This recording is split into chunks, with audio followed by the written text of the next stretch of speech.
Hey, hey, Shalom, Makim, Shalom. First thing and foremost, I'm going to give all praises and glory and honor that's due to Yahweh, Bahashem, Yahweh Shai, Bahashem Rakakwadash. I'd like to give double honors to the apostles and elders of Great Millstone. Blessings and salutations to the hopeful elect. It was in the gospel abroad, lifting up the standard of Yahweh, Bahashem, Yahweh Shai, wherever it may be. This is the Akia Mahaloya coming back with another lesson. Lord's will be edifying. A question was posed to me today on a comment board. A brother asked, matter of fact, let's see if I can just pull it up. See, he asked me a question.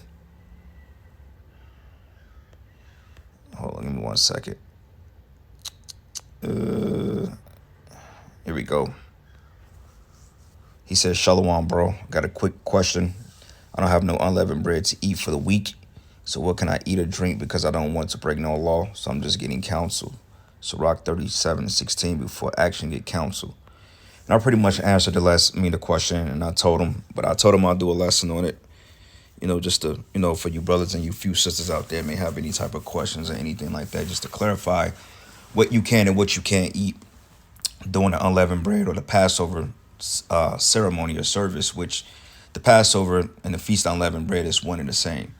Okay, because you start eating unleavened bread the night of the Passover, which unleavened bread is just bread that don't contain any yeast or any rising agents or any air that causes the air to rise in the yeast or in the bread, so to speak.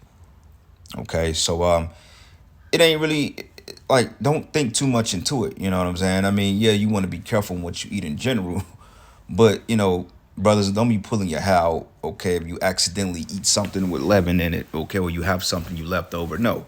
Now, you want to abstain for those things, of course, but, I mean, it's common sense, really, and it's worth the Google search because you have to do your research on it.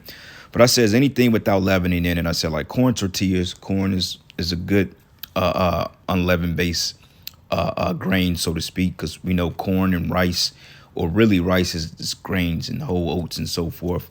It says like corn tortillas is a good substitute. I said leaven is what make bread rise. So things like baked chicken, eggs, rice, vegetables, fruits, vodka, tequilas are all lawful because even though alcohol go through the fermentation process of yeast and leaven, a lot of times during the final fermentation, there's no yeast in alcohol, depending on which alcohol you get. Like I'll try to stay away from brown liquors because you just never know. Anything like apple cider or anything like that, like apple crown, you want to abstain from that. Certain wines, definitely you don't want to drink any beer. Okay, which I'm not a beer drinker anyway, but beer contains a lot of yeast in it. But be on the safe side. If you're going to have any particular drinks, I will stick to the vodkas unless, proven otherwise, which that's pretty much a clean alcohol. It says tequilas are all lawful. It says you mainly want to stay away from fried foods, cakes, cookies, hamburger buns, typical breads.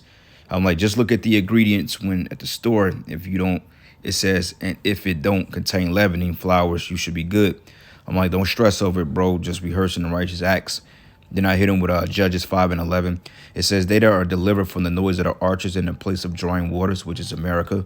Okay, they rehearse the righteous acts of the Lord, even the righteous acts towards the inhabitants of the villages in Israel. Then shall the people of the Lord go down to the gate. So we're rehearsing the righteous acts. And when you think of rehearsing, you're thinking of practice. Okay, they say practice make perfect because in the kingdom we will have it perfect.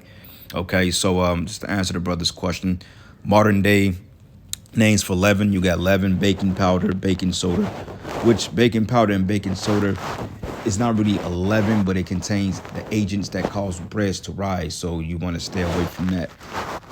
Yeast, cream of tartar, sodium bicarbonate, sodium phosphate, sodium acid phosphate, sodium aluminum phosphate, it says monocalcium, calcium phosphate, vinegar, acetic acid, ammonium bicarbonate, calcium, I can't pronounce that shit, man.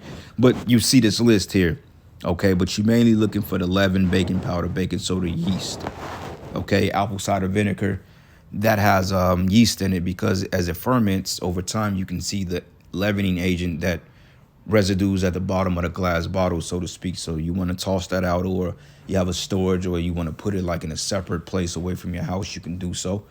Because apple cider vinegar does have good health benefits, but We're in the time of the Passover, so you don't want it within your domain. And really, it's talking about the spiritual leaven too that you have in your heart, your mind.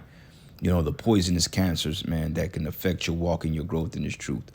Okay, but ultimately, you do want to abstain from these foods as well. All right, so we're gonna go into a couple of precepts real quick. Exodus 12 and 14. It says, "And this day should be unto you as a memorial, and you should keep it as a feast," which a feast deals with food and drink. It says, "To the Lord throughout your generations, and ye should keep it a feast by ordinance forever."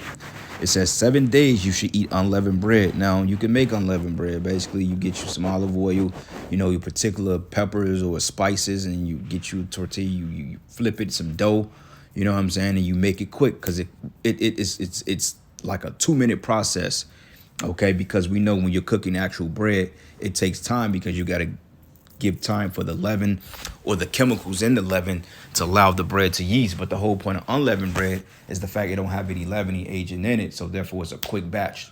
Real quick, you flip it over, some dough, water, spices, whatever, food, and there you go. You got your unleavened bread. It's flat bread, basically. Okay. Now, when you go to the store, don't be simple, okay? Because, tacos and stuff like that, lawfully you can eat. But don't get the flour tortillas, even though that is considered a leavened bread because it's flat, it's not risen, but the flour itself contains a rising agent in it. So you want to stay away from your flour tortillas. If you're going to eat particular tacos or whatever you're going to do this week, get you the corn tortillas or the corn shells. The hard shells will get you the corn tortillas or get you the, I believe, wheat. Wheat, I don't think that contain leaven in it because it just grains and oats. So you should be good there. But just to be on the safe side, I would stick with the corn tortillas. If you brothers and sisters out there are observing this, the Feast of Unleavened Bread. 7 days you should eat unleavened bread. Even the first day you should put away leaven out of your houses. For whosoever eateth leavened bread from the first day unto the 7th day, that soul should be cut off from Israel. Okay, so let's look up unleavened. Okay, look up the word unleavened in Hebrew, and it goes into the Hebrew word matazaha. Yaha. Yeah, matazaha. Okay, that's the matazah, and that's the ha. Okay, it says unleavened bread, cake without leaven. It says, in the sense of greedily devouring sweetness, like cakes and cookies and biscuits, properly sweetened is concrete is sweet, an unfermented cake or loaf. Okay, the festival Passover, no leaven then was used. And why? Because it's a quick fix. It's literally, you can make leavened bread in 2-3 minutes. The dough, the water, whatever you use, and you flip it over. You don't give it a chance to rise because you're not adding anything to it. And then there you go. It's like a flatbread. It's done. And it's actually pretty damn good. It's damn good, man. I text the brother. I'm like, hey, man, make some more of that unleavened bread. And the Lord's will, I can go by and swing by later on and pick something up from him. But that shit is good. The way we make it here is delicious, man. And it's easily digestible versus your cupcakes and your brownies and all that stuff. You want to stay away from that. Just in general, eating all those sweets. Like if I do buy donuts or some shit like that, man, which is every once in a blue moon, I'll be sitting on them shits for weeks. Like I bought some chocolate chip cookies probably like 3 weeks ago, and I probably ate the last 2 with some help, like last week sometime, because I'm not really big on sweets because everything you eat contains sugars and shit and everything. And cancer, they thrive on sugar. Okay, basically cancer cell, they kills the cells and they ferment in their growth. They attack the cells and they basically spread through the sugar intake in your body. That's why you got to stay away from those particular processed sugars and shit like that. Like everything you eat got sugar in it for the most part, but white sugar, I haven't had that shit in ages. You know what I'm saying? And honestly, the way that you kill cancer off, starving out your is cut the sugar intake completely, cutting out alcohol, and going on fast is to give your body a chance to replenish those cells. And that way, when the cancer doesn't have sugar to feed off of, it will die.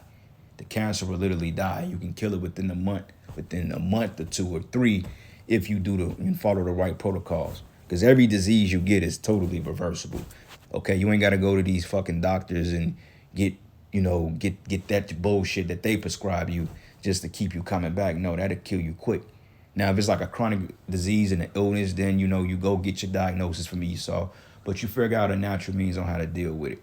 And if you ain't got to take prescription drugs for more than 7 days, then cool. If it's some shit they want you to take for 5, 6, 7 months and years, you want to stay away from it, you know.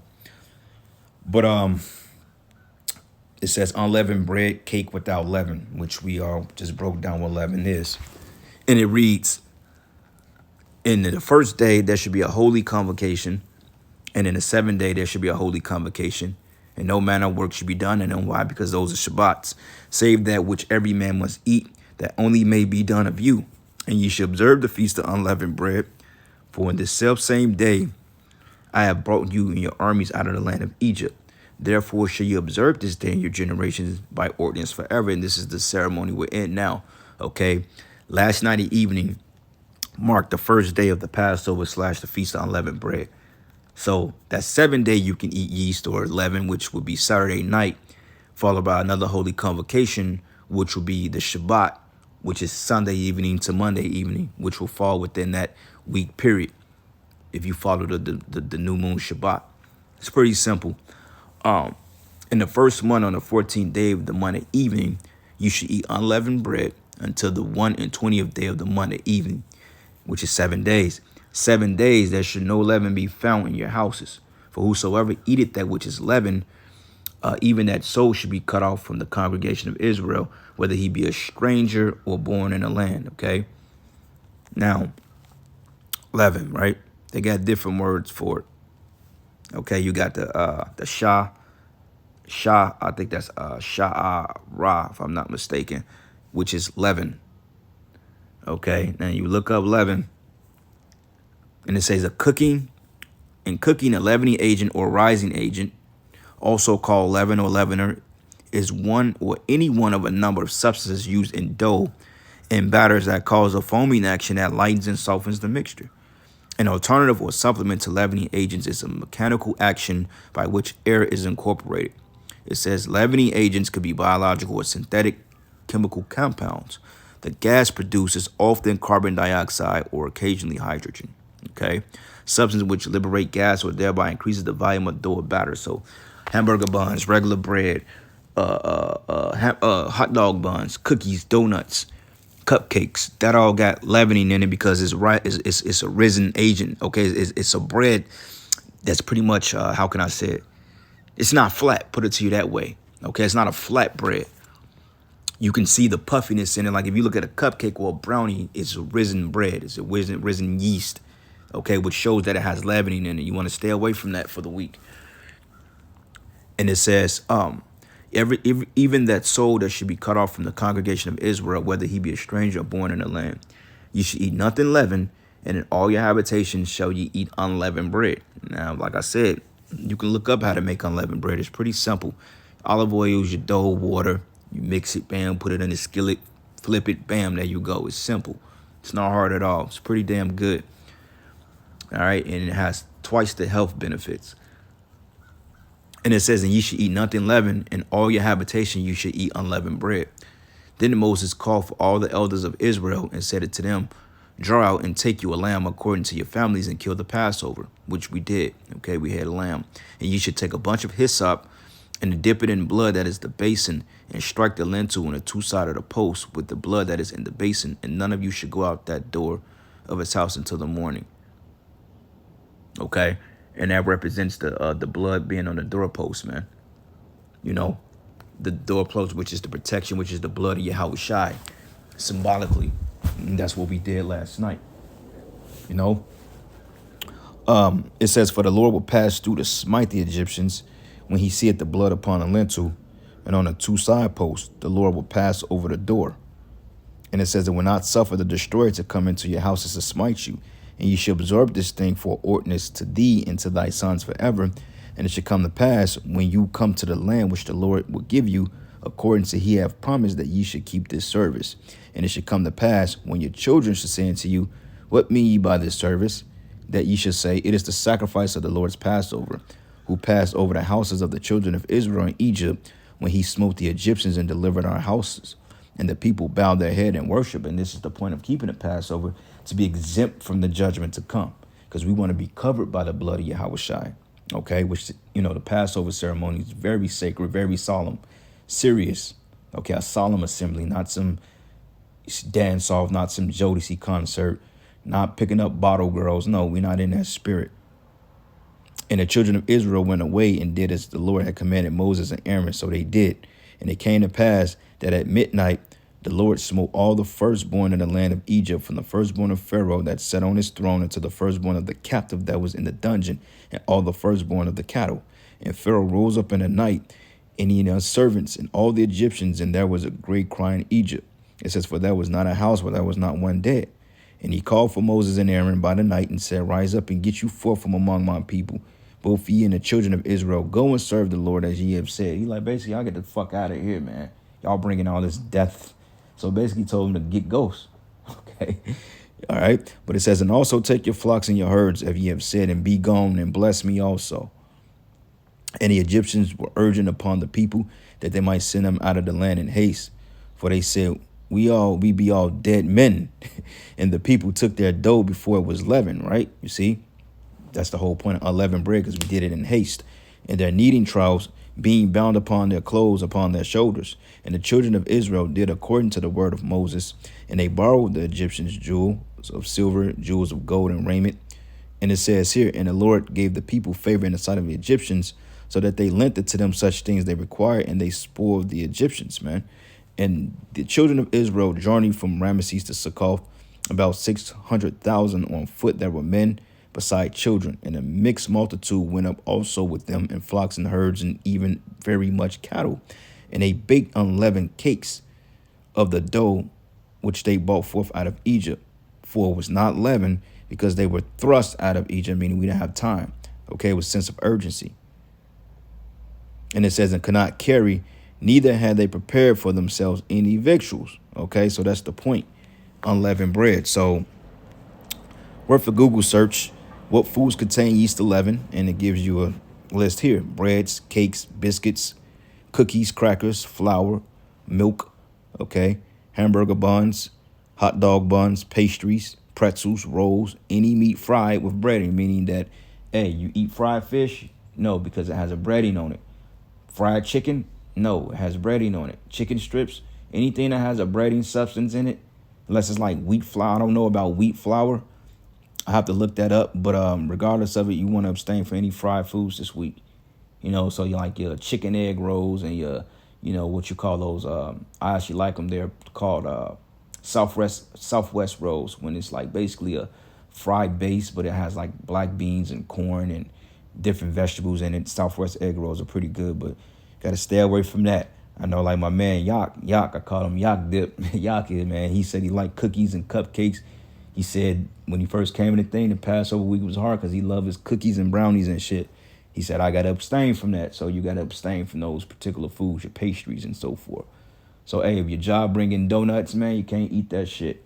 All right. The following substances contain yeast or yeast-like substance because of their nature or nature of their manufacture or preparation, man. Okay. And just a diagram here.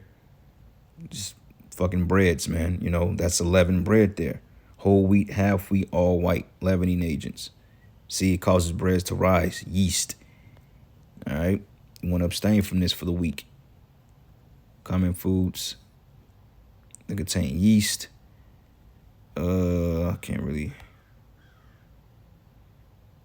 Yep, baking leaveners, organic sugar, baking powder, yeast, flour. You know, which white flour, that shit is death. I try not to really eat white flour unless it's like, you know, just like the last result. You know, some chicken may be getting fried, but even then, there's different ways on how you can eat fried chicken without white flour. Okay, so yeah, man, and this is what your unleavened bread will look like. Or get you some of those mitzo crackers, man. You can find those like at your local health food store. You go to like a what you call those stores, man. Go to like a Mediterranean market. Like it's this particular Mediterranean market I go to. Pretty good food. They have the mitzo crackers and all that other stuff too. So yeah, it's pretty straightforward, man. It's not hard. You know, it ain't nothing that we ain't done before. You know, focus on your fruits, your vegetables, your water intake, you know, your whole grains and so forth like that. Like oatmeal. Oatmeal is just rolled oats and grains, okay? Now, be careful, though. Certain oatmeals, like the flavor oatmeal, some of them may contain particular agents in it, you know, that cause yeast. But mainly your regular oatmeal, which is good in fiber, you should be good there. you know. But like I said, man, just it's worth the Google search and do your own research, come to your conclusion and, filter it through the scriptures. But anyway, I'm going to give all praises and glory and honor that's due to Yahweh, Ba'ashem Yahweh Shai, Ba'ashem Rakakwadash. I want to give double honors to the apostles and elders of Great Millstone. Peace and blessings and salutation to the hopeful elect. And with that, shalom and a ball.